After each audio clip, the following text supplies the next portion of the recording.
Well, thank you. Thank you all. What I was hoping that we could do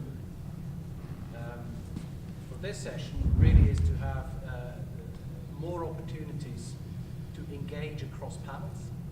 And of course, we have a whole host of questions that people have supplied to us over Twitter and so forth. And I'm going to begin with one that really has to do with the blockchain and the transparency and the promise and peril of transparency. To what extent do you, and this is addressed to all of you and we'll take it, you jump in and you answer it, to what extent does the blockchain increase transparency when in fact only a very selective minority of people actually understand the full mechanism of it all? So what type of transparency are we really talking about? Well, as I said earlier, there are two levels. I think you're absolutely right to have a question. There are two levels of transparency. One of them is for professionals.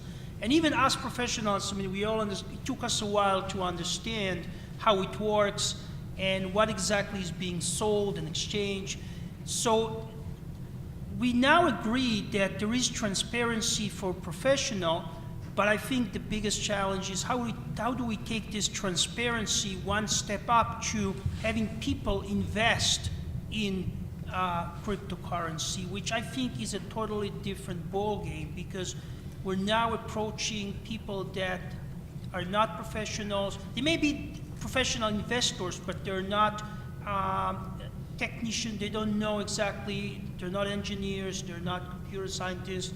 So I think the biggest challenge is transparency, not in the narrow concept of understanding how the mechanism works, but also understanding how do people invest, how do they get returns, and how is full disclosure being done for those investors. I think if we don't pass this challenge, if the facilitator, all the companies with the ICOs, if they're not up to the task of being able to convey the information in a way that investors will understand, then we certainly need the regulator to step in and say, if you don't explain your investors what is it that they're investing in, we're not going to let you go public or similar. I think this is really the biggest challenge in terms of transparency. I would talk about transparency in supply chains. And so first of all, you don't have to understand the technology to get a benefit from it. Just like we drive cars, but we might not know how they work, right? So the transparency in a supply chain, at least there's a bunch of dimensions, but the one I'll talk about is provenance of products or traceability.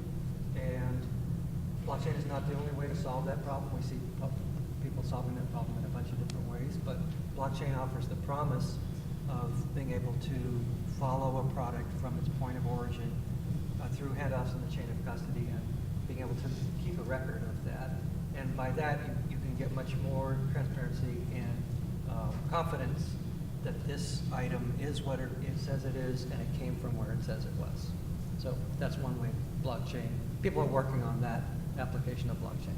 That's what IBM says, right? Is that the single version of the truth along the supply chain?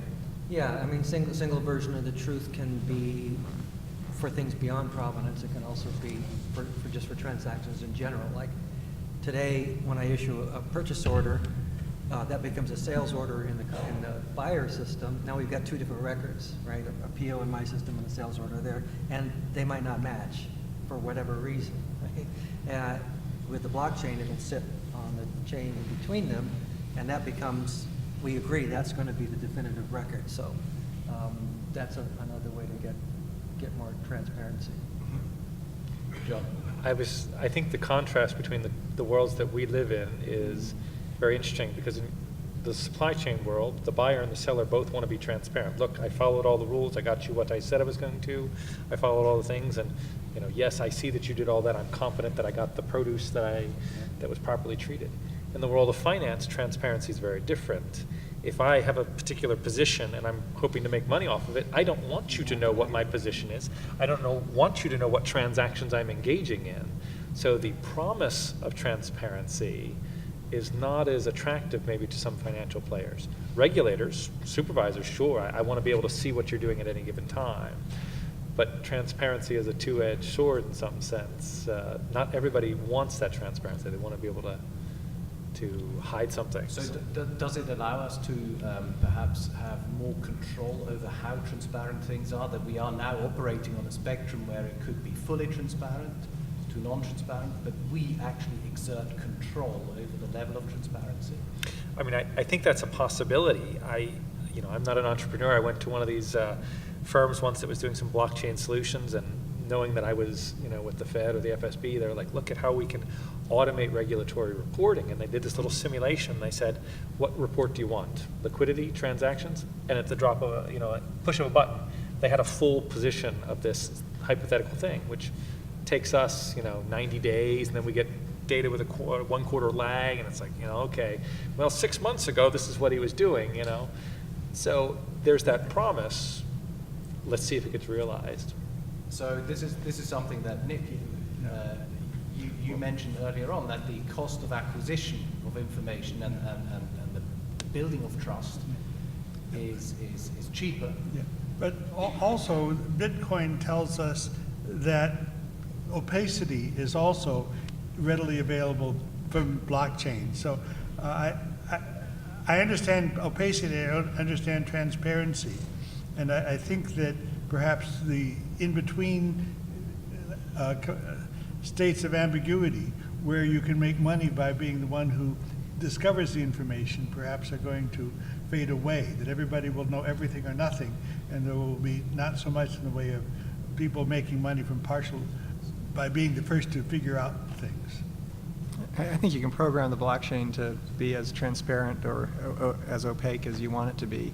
For Bitcoin, the important thing is that you don't spend you can't double spend your money. So all it really is a system for knowing that individual, and we don't have to know who that individual is. It's just an address. All we have to know is that that person isn't cheating. So that balance, they have the ability to spend that money. I have the ability to send you 5 Bitcoin, and the system knows that I have the 5 Bitcoin to spend, and that you're also a valid, part of the network. So we can program this. Smart contracts and more sophisticated variants of the blockchain allow us to, do anything we want. So I think in terms of the important thing is that transparency on the blockchain. The reason the blockchain is more transparent is because we can put all the relevant information into it, if we want to, and we also have more people looking at it. We also have more eyeballs on it. But yeah, at the retail level, I suppose most people don't know how their bank really works. I don't know how my bank really works. I just use it and I trust it, and my money seems to be there when I go try to withdraw it. And I suppose that's true for the blockchain too. Most people probably don't really know how this all really works. So is it at a practical level really that transparent? Is it really trustless? Probably not. We're probably still trusting things just as we did before, but we can be more confident that the information verification is there, that we have people looking at it, that and because it's open and so forth, that I guess we can trust it more than I can trust my bank, which does not open its ledger to me. I don't really know that they have the money, that it hasn't been all loaned away. I mean, if fractional reserve banking, we can all do a bank run, and we don't know that the money's really going to be there, right? But nonetheless, the point is the same. We can program the blockchain, and we have confidence that lots of people are looking at it because it's open.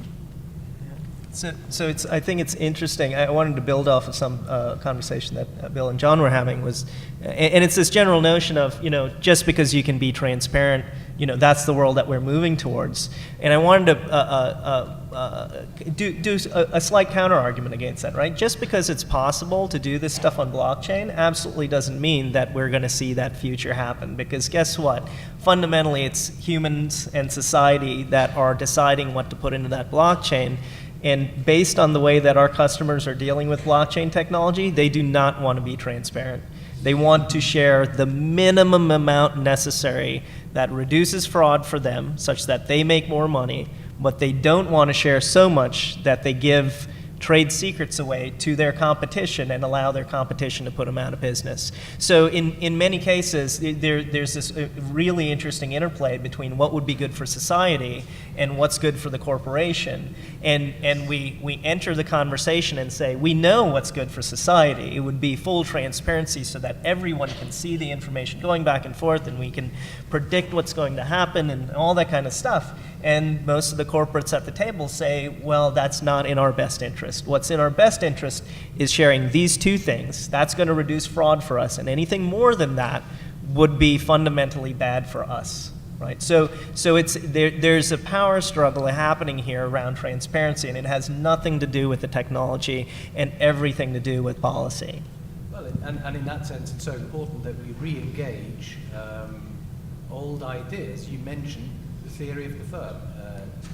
Ronald Coe's 1937 theory of the firm. Some people say the blockchain fundamentally transforms the way in which we need to think about the nature of the firm. Can we still think of it as this transaction-based envelope that is where sort of the market interacts with the firm, and is the blockchain therefore, building off of your comments, fundamentally changing the game for how we think of what corporate interests are versus what public interests are? And are we seeing through the blockchain a sort of a reconfiguration of that debate? When you said, we can turn that dial, the hypothetical dial of transparency, but who's the we? Who's to decide? How do we find governance mechanisms that tell us what the regulators should see? So this is exactly, Manu is absolutely right. There's always a struggle between, we want to disclose a little as possible, but still be in the boundaries of the law so we can sell ICOs or if we go public. So someone has to find the right mixture, and someone is, John, for example, the regulators have to find the line. So this is why we have SEC, like when we go public, when we get a company public. So I'm not sure how many of you have read all these risk factors. Sometimes when you read these risk factors, you're saying, who the hell, why would anyone invest in this project? On the other hand, we know that these are rules that the SEC would require, and if it's going public, then it's going to be rejected until we put this. On the other hand, we don't want to disclose too much because then no one's going to invest, period.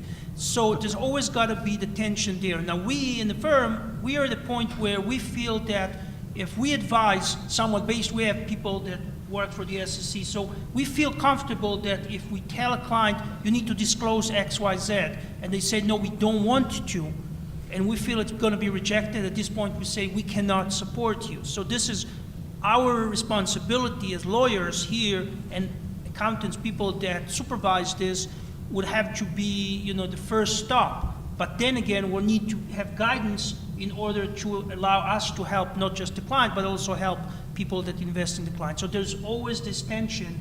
And again, at some point, we just tell the client, if you don't disclose, we're not standing behind it because we think it's necessary. We have the experience there. With Bitcoins and ICOs, it's much more challenging because even we don't know what is good and what is not. So we, of course, want to disclose as much as possible. The client, of course, want to disclose as little as possible. And we don't even know where to draw the line. This is really the biggest challenge.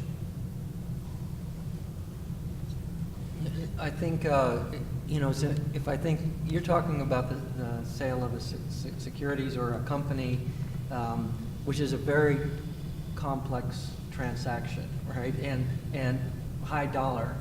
And so the example I gave was maybe buying a shipment of wine, right? So that's a lot more of a contained kind of transaction. And also the difference is whether the whole public is involved versus two parties. So when there's two parties involved, they want a lot of transparency between them, but they want no transparency of other people into that. Now, there may be an interest for the government to have some transparency, so that's where there might be some tension. But they definitely don't want competitors to know everything we're doing. That's not going to change anytime in the near future. And I think they will have strong grounds to say.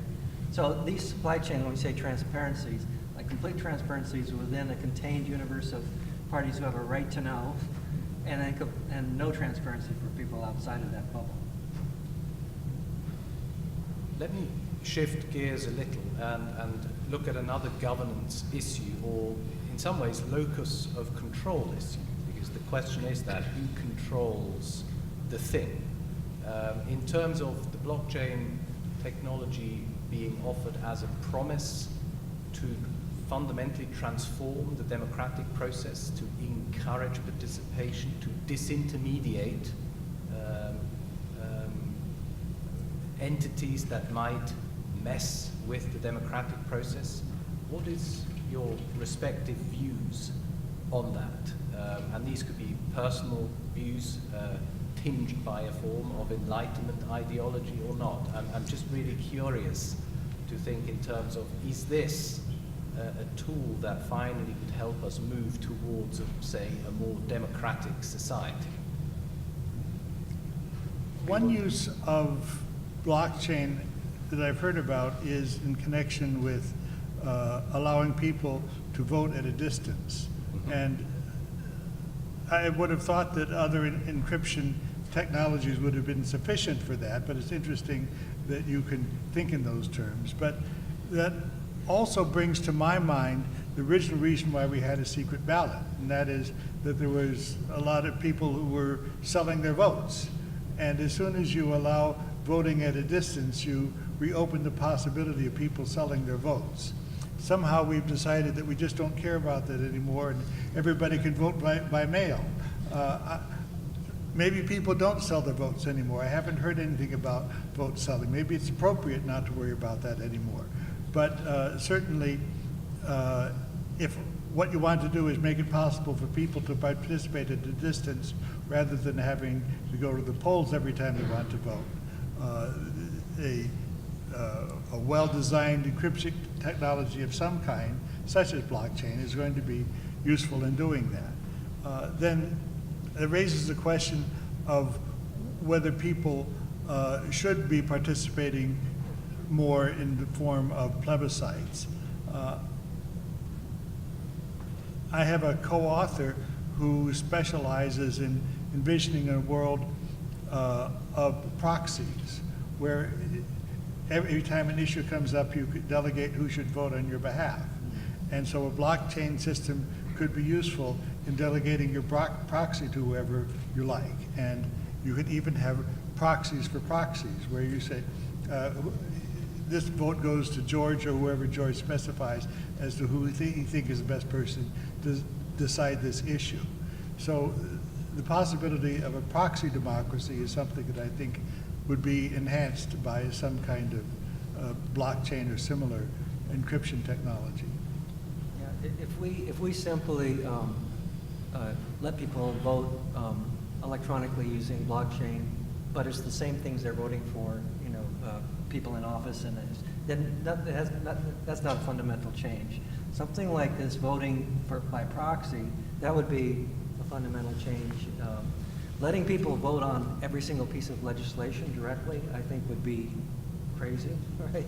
And probably, because how can anybody be an expert in everything and do an adequate job of considering that legislation? But I think that's a really interesting proposal, where you find someone who you think, this person thinks like me and has enough knowledge and has spent enough time with this issue to probably make an intelligent vote on my behalf. Yes, indeed. I mean, so we could see the rise of the blockchain-enabled expert society again. That all of us could give our votes to a specific set of experts, and it could transform the way in which democracies engage with policymakers. So I've got a little anecdote. One of one of the people that we work with on international standards did his PhD thesis on voting strategies and how to use different types of encryption and blockchains and things to accomplish the task. And there's a new type of encryption called homomorphic encryption that enables you to cast a vote, and then it's put out there, and you can always verify that the vote that you cast is the one that showed up in the tally, but no one knows that it's you who cast the vote. So it's a pretty interesting property. But after doing his PhD thesis, and he went and worked in polling locations, he said one of the most dangerous things that we could do to voting is to make it too electronic too quickly. And so he became a staunch advocate of the paper ballot and the way we do voting now, because he said there's so many things that can go wrong with selling your vote, being coerced to vote, requiring strong identification, because if you're doing something at a distance, you need to be able to trust that person. It enables scary futures where people you are able to reverse that vote and figure out who voted for what. But I do think that the proxy-based voting is one of these fundamental things that blockchain technology could enable, but would require 10 to 20 to 30 years of experimentation before you really wanted to count on it. One other anecdote that I have is the software that our company creates is used in voting systems globally. We know that there have been international elections, electronic elections that have used our software. So here's the thing that will chill you to your bone.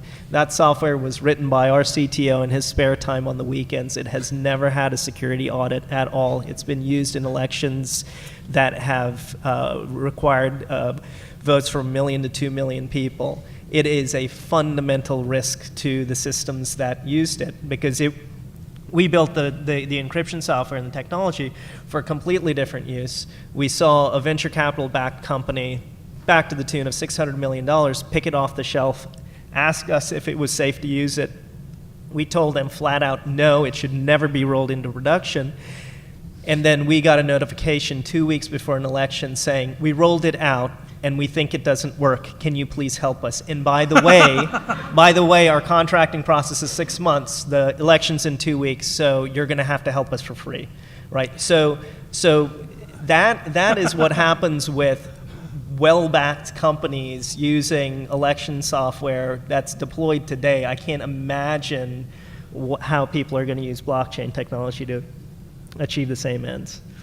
And I want to add just a personal note as someone who voted for the first time here in the last election. I felt actually very proud to circle and put the actual, and I didn't like even pressing buttons.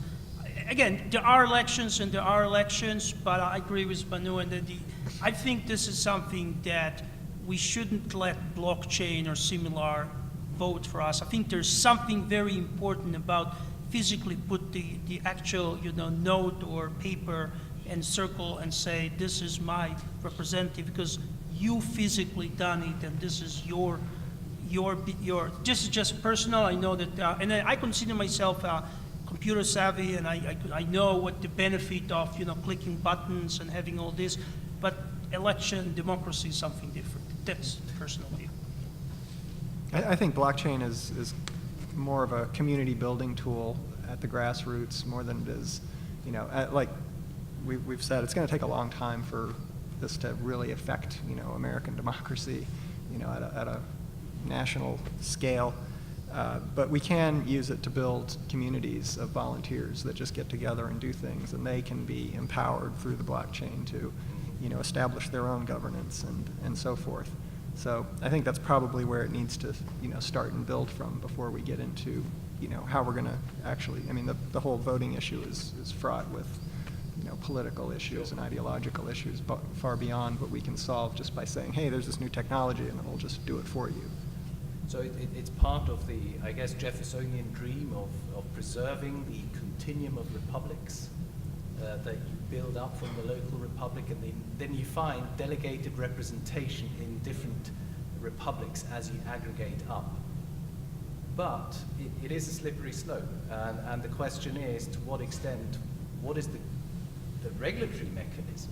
I mean, we have figured out, in terms of financial regulation, a system that is clearly centralized, and increasingly puts the onus of knowledge on the regulators, right? Isn't that one of the fundamental shifts in Dodd-Frank, that we now say, well, the regulators, they're the omniscient ones, the market discipline in that sense, the distributed discipline is gone, and so we just render things transparent, and then, John, you guys decide, you tell us, you dial the opacity lever, and in a sense, I feel that the blockchain technology also has a little of that it gives consumers a certain, or prosumers a certain amount of power, but it also takes away, there is the sense of duty, who instills that sense of duty to people then when they say, well, it's out there anyway, and the experts will be able to come up with the right decisions. So it's a double-edged sword in terms of enabling and giving away at the same time. Do you feel overburdened, John? What's coming down the pike? Because everybody... I don't feel omniscient, that's for sure. Everybody will look towards the regulators and say, you guys decide. There was a conversation going on between one of the sessions, I think, about, should the regulators get involved in developing standards for the blockchain and that sort of thing. I was involved in a meeting a few years ago where a bunch of fintechs, these were all distributed ledger companies, were there, and the regulators around the table were saying, what is it you need from us? And the number one thing they said was, we need a reliable way to establish digital identity so that we can move things to the blockchain. And so there was a conversation, and then sort of the final session, we're like, okay, so do you actually want us to do this, or do you want to do it yourselves? And they were like, you know what? We'd prefer to do it ourselves. And so they needed this. They needed to coordinate. They recognized that there was this coordination issue, and that is a time when a government can step into play. But then they also recognize, you're not an expert in standards or digital ID. We are grappling with this. Why don't you give us a chance to work on this issue? And then, we were just talking about, I think the regulator's point of view is going to be, here's a standard you've got to meet. You've got to know who your customer is. You've got to prevent them from doing certain naughty things. And if you come up with a standard and you come up with a standard, let us see, and we can tell you, yes, this passes muster or it doesn't. So I don't think there's a need for omniscience into all aspects of governance, but there's a need for meeting some certain standard, and I don't know.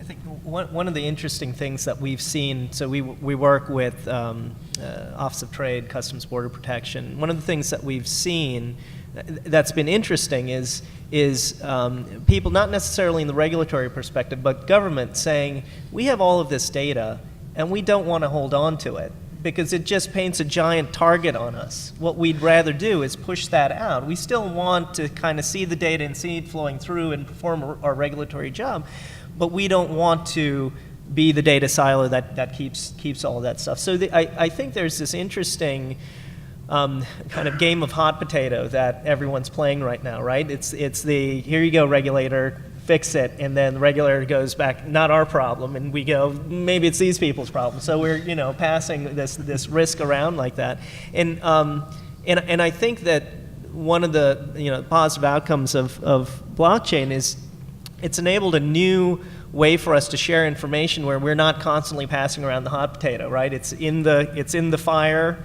right, in the middle of all of us. It's warming nicely. We can all see it. We all kind of know what it's doing, and that means that there's less of a stress and a burden on any one player making sure that the market's operating correctly, and we all get kind of we all get a view into the information that everyone else is using to make decisions, right? So when regulators say something, we know it's in response, and this is in the fictitious future. But if the regulator were to say something, they'd be able to point to things that are happening out there on one or many blockchains and say, we are making this decision because clearly you can see this pattern here. You don't have to take our word for it. It's out there in the public. Right, and that means that the regulators, the burden on the regulators is a bit less. You don't have to have, you don't have to be that linchpin anymore. You're a part of the system that's ensuring stability without being the linchpin in the system that's ensuring stability. Sure, but it does raise sort of this question of ownership of data, because traditionally, certainly in finance, it has been the official data is then the one that, you've mentioned the example of the IRS. What matters is what it says in the IRS forms that then becomes the official data, and thus far the data collection game in big data was that people augment that data with private data to inform their decision making. So, and I'm thinking now with this issue of who owns what, it really becomes a question of what is then the official record for something.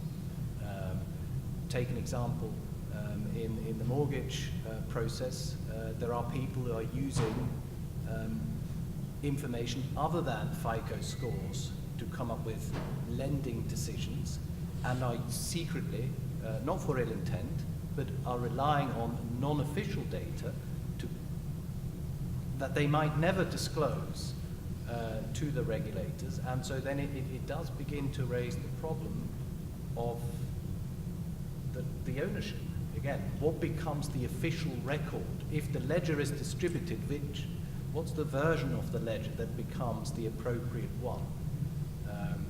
John, at the FSB, I'm just curious, in terms of the legal identifier story, is there something that you could add to this in terms of tracking versions of official records of data?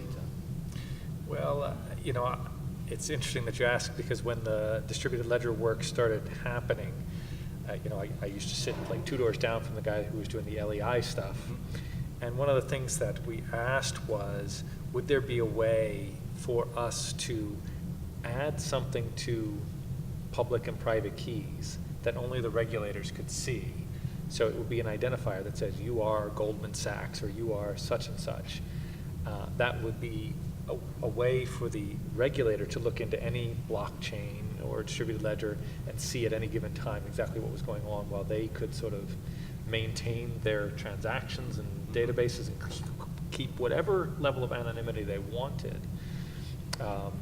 And you know, the legal entity identifier folks thought, yes, of course there's a way. We have these things called LEIs, and you could attach them to all those things. And we talked to a few DLT firms at the time, and they said, yeah, that's very simple to do. You know, we can make it as transparent or as not transparent as you want. But that would be a way to give, you know, I don't want to call ownership, but ownership of the data to the supervisors and regulators, ownership in the sense of being able to see it, while you could have a private blockchain, a public blockchain, where they could maintain all their transactions and their data, but at the same time, it could be theirs as well. Each person could maintain the ownership of their data. So I don't know if that's a practical possibility. I don't know if anybody's pursued it since, but it was something we asked about at the very, I'll say the early stages, like 4 years ago, you know. I wonder what would happen when somebody left the employment of the agency that had all the keys and went to work for somebody else. I mean, there's lots of confidential data at these places that hopefully doesn't walk out the doors. I mean, they're pretty good about that. But, you know, I've seen some of these keys, right? We've probably all seen them. Like, I have no desire to even try to remember that or write it down or still store it on a USB too. Well, it's probably the same thing was, you know, there's a lot of revolving doors between practitioners in the you could hold very sensitive information about a certain big company, then you go and work for private sector and you still have this information. So there's got to be some safeguards that would allow, you know, to make sure that no one can use any information obtained while working in the government later in private practice. So maybe it's not well secured, maybe people are using it, but there's got to be a way to prevent this kind of abuse. I wonder if you could have some kind of random monthly reorganization of the keys so that the system knew how to transform them, but other people didn't. I don't know that protecting the keys seems like a relatively straightforward part, because you can, you know, keep them in some physical device that they would have to walk out with. But while they're employed, if they know they're leaving, they could use those keys to upload data and then take the data with them. That's where the danger is. And I think there are security mechanisms that help prevent that maybe help you so you can't write it out to a stick you can't email it and kind of, firewalls it in there, but I'm not an expert on that stuff, but I think there are some mechanisms that can help. I also don't think this is a unique problem to blockchain. not. Anytime anybody Definitely leaves not. an agency where they have confidential data, there's always the risk of theft Yes. and that sort of thing. But yes. Well, it's also a problem for law enforcement too. So, we have, it's well known that cryptocurrency is something that criminals are very attracted to, for all the properties we like about it, like anonymity and, fast transactions and stuff. But now criminals are realizing, Bitcoin can be traced because it's this open ledger. You can see, the from and to addresses and stuff like that. So you can figure out there's companies like Chainalysis that, can do analytics on the blockchain and pinpoint, who the bad guy is, right? So they've been moving away from Bitcoin to more anonymized versions like Monero and, Zcash and things like that. But the point is, that's going to make it very, very difficult for law enforcement. And so, one obvious idea is, have a backdoor.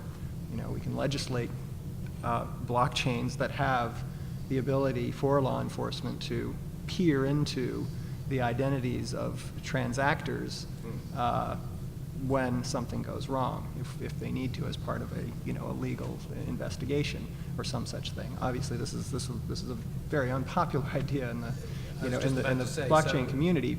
But the whole point of this is that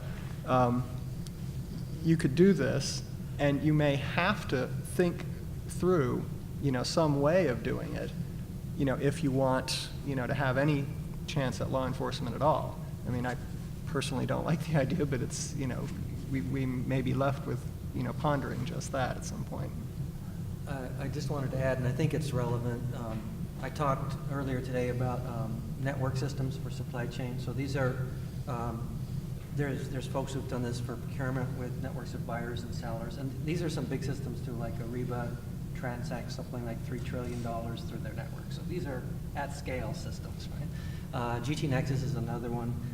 And especially the logistics-oriented ones have figured out these really sophisticated security models that so that a particular transaction is owned by one or more individuals, and they control who gets to see that. Because, as we talked about before, when there's a transaction, you want certain people to be able to see it and no one else. It wouldn't be that hard to be able to add a government regulator to that list, of who can see. So I think that the security, these kind of multi-party security mechanisms, they're not trivial to architect, but they're out there already in the non-blockchain world, and I imagine that a lot of that IP could be extended using blockchain. Yeah, there's a interesting story around correlatability. So, a lot of people started out in the Bitcoin space thinking that, oh, here's this completely anonymous way for me to move money around, and people were using it, like that to buy drugs, weapons, a whole bunch of, interesting transactions on the blockchain like that.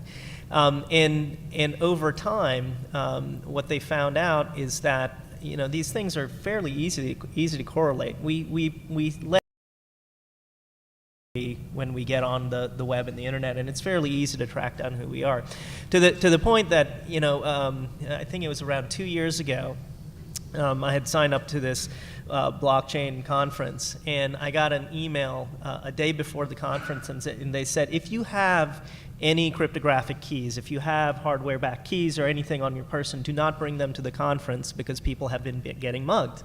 And so there was a criminal syndicate that started out where they would go and trace all of the Bitcoin transactions that went to pay for their ticket over the Bitcoin blockchain. So they know exactly who's coming to the conference, and they know their net worth. So they now see this is a $4 million attack target that's going to be at this conference. And then they look down the list of keys and try to map them to people. And so people were literally, people that were fairly prevalent in the community that had bought into Bitcoin early on, were multimillionaires, were showing up at these conferences with their Bitcoin keys and then getting mugged at gunpoint right? 2 people got stabbed, 1 person got shot, because they were showing up. And while they thought that they were anonymous, they absolutely were not. So it's fairly easy to track who's who on these chains. Well, thank you. How about that for a cheerful end point? No, but oops, sorry. At this point, what I would like to do is we have a few minutes left. We've sort of covered most of the material that the Twitter space has sent our way. I would like to invite people in the audience, if there are any questions, fire at will at the panel up here, if you have any.